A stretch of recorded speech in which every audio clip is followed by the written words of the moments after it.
Na na na na na na. Partner, let me upgrade you. Diamonds in your neck, top diamonds, briefcase, Cartier, top clips, silky on blazing, diamond cream facials, BBS cufflinks, 6-star pimp suites. Partner, let me upgrade you, grade you. Hello, welcome to week 2 of the Makeup and Mental Health Monday. My name is Johnna. I am a life coach. I work with clients who struggle with loving their bodies and help them to really own who they are without giving a fuck what anybody else thinks. And what I'm doing is coming to you every Monday, talking to you about a different concept of mental health while I do my makeup. So if that is something that you're interested in, please do subscribe. I feel like one of those, please do subscribe, like the bell, swipe up. We don't swipe up here, but you get what I'm saying. And make sure to create the conversation in the comments. All products that I'm using are going to be listed in the description. And if you have any questions or suggestions as to any topics that you would like for me to talk about in future episodes, then make sure to comment that below too. Today what we're going to talk about is baseline and possibility. So I'm going to go ahead and just jump right into it. I did restart this. This is like take 2. So got a little bit of foundation. Well, it's actually the BB cream already on, so we're just going to skip that step. But yeah, I'm going to go ahead and start talking about baseline. So whenever it comes to any goal, so I have my phone, so if you see me looking at it, it's just to make sure that I get everything in. When it comes to setting a goal, you want to make sure that you are getting clear, first and foremost, about what's actually true. You know, like a lot of times we set these goals and we're like, oh, I'm just gonna, go for it and like shoot for the stars, and like that's great. You can totally do that. Love that energy. Glad that you're excited. But at the same time, there's a smarter way to go about it, and that way is to take a pause really quick, power in the pause, and get clear about where you really are, because that is going to help give you a better idea and understanding of what it's going to take to get you to where you want to be. Whenever you just jump into it like blowing caution to the wind, then it's kind of like trying to run before you really know like how to walk or crawl in some instances. It's like you're just going for it, but you're not taking the time to observe the terrain and like see how many miles the destination is away, or figure out what kind of shoes you might want to wear, or pack a bag for any anticipated potholes, or like if you run out of gas. I mean, we switched from like our feet to a car, but you get what I'm saying. You want to make sure that like you prepare, and when you were doing that, it may not be as glamorous. You may not be as excited to take a second back and like consider like what is. But I mean, let's work smarter and not harder here, people. It's one of those things where you're like building the foundation. Like it's the prep work. It's not necessarily the most glamorous thing, but like it kind of is, because that's what is going to make things like that much more doable and that much more realistic whenever it comes down to actually achieving what you want to do. So I always try to tell people, like, whenever you like set a goal, let's consider what it's actually going to take. And you can apply this to anything, really, but like let's just say for our purposes here that your goal is to make like, I don't know, an extra $1,000 a month. So great, like, well, I love that goal. At the same time, is it going to be one of those things where you're actually going to be able to make like an extra $250 a week all of a sudden? Maybe, but like probably not. So with that being said, what's actually true? Like, you don't want to set yourself up for disappointment. You want to make sure that you are being real about the fact that, if I could make an extra $250 a month all of a sudden, or $250 a week, all of a sudden, then you've probably been doing it already. I'm just being honest with you. So what's actually real? Like, what could you actually start making like next week? Is that $10? Like if you started doing something to earn 10 more dollars, maybe pick up an extra hour at work if you're paid hourly. Maybe you do like a side project for some freelancing work. Maybe it looks like, making a modification to your budget so that you're not spending as much. But like what looks like saving a little bit more money. And from there, like once you've gotten the $10 down a week, then like, let's go up to like 25, let's say. And so the point in that is that you're setting yourself up for something that's realistic and not for something that's just going to like leave you frustrated. And that is why I think a lot of people aren't, successful with New Year's resolutions, because they set these big lofty like ideals and like great, like cool, that's awesome, that's what you want to do. However, we don't get clear about what's really true, and we don't create a plan when it comes to actually considering, like what that's going to look like and like how we're going to get there. It's just like, well, I want to travel more, but we don't take into consideration, okay, well, what will that look like? That'll look like me making sure that I, put some extra money down towards traveling, or that will look like actually like planning.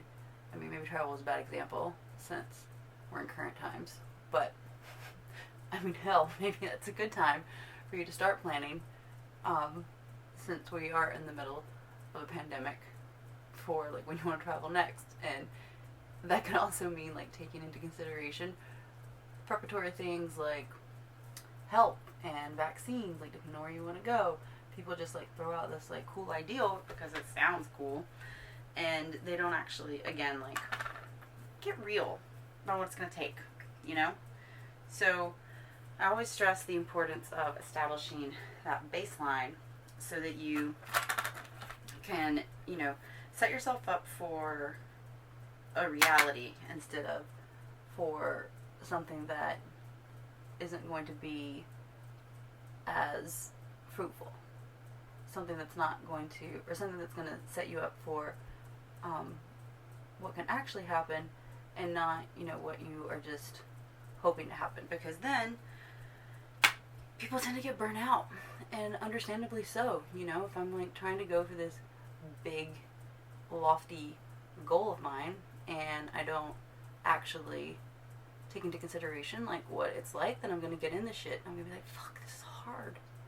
Why did no one tell me this? Why did no one prepare me? Like, I don't have my jumper cables. I don't have my extra pair of shoes if we're going back to my marathon or running type of association.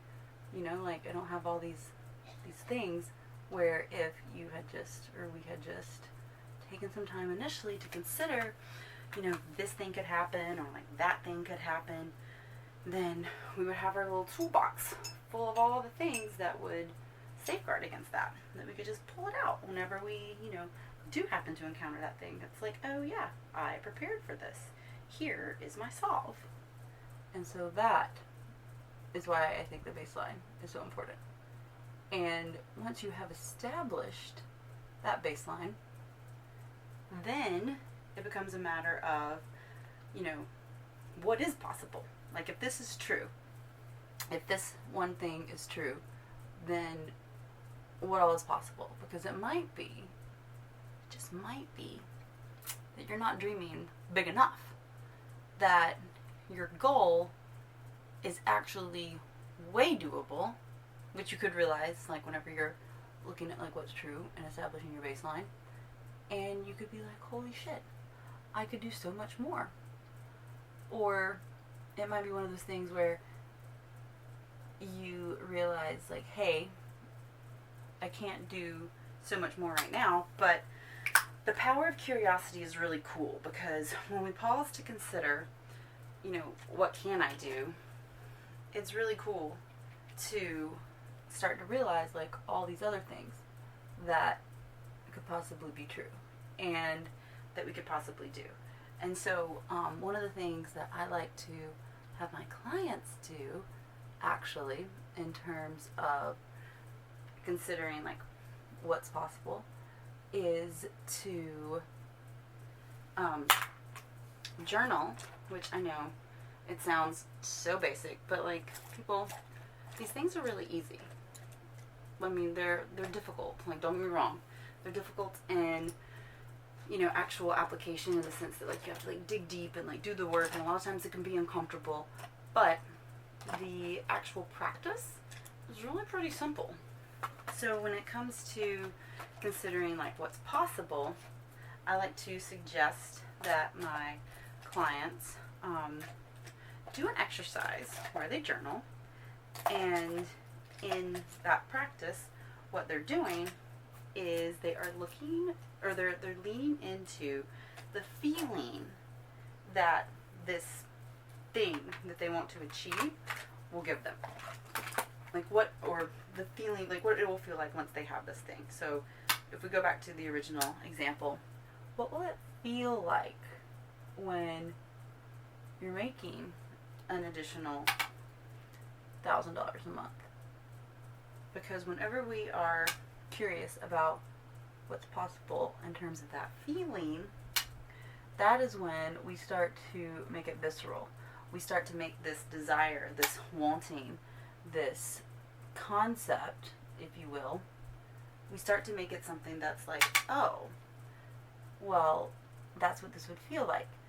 Things like it would feel, you know, relaxing to not have to be so worried about an extra $1,000, because you would have that money. Or it would feel like secure, like Maslow's hierarchy of needs type of situation. You know, you wouldn't have to worry about trying to make a specific amount every month, because you got it. And whenever you lean into that feeling, like I said, it makes it visceral. It takes the notion that, you know, this is what I want to do, and it really brings it to light as a sense of like, yeah, and this is what that thing would feel like. And the beauty in that, like I said, is to help you get really clear about what this new life would look like, about what it would feel like, and you start to embody it. And that's when you start to wonder, well, if that's possible, then like what else is possible? If this is a thing, then, you know, what else could be true?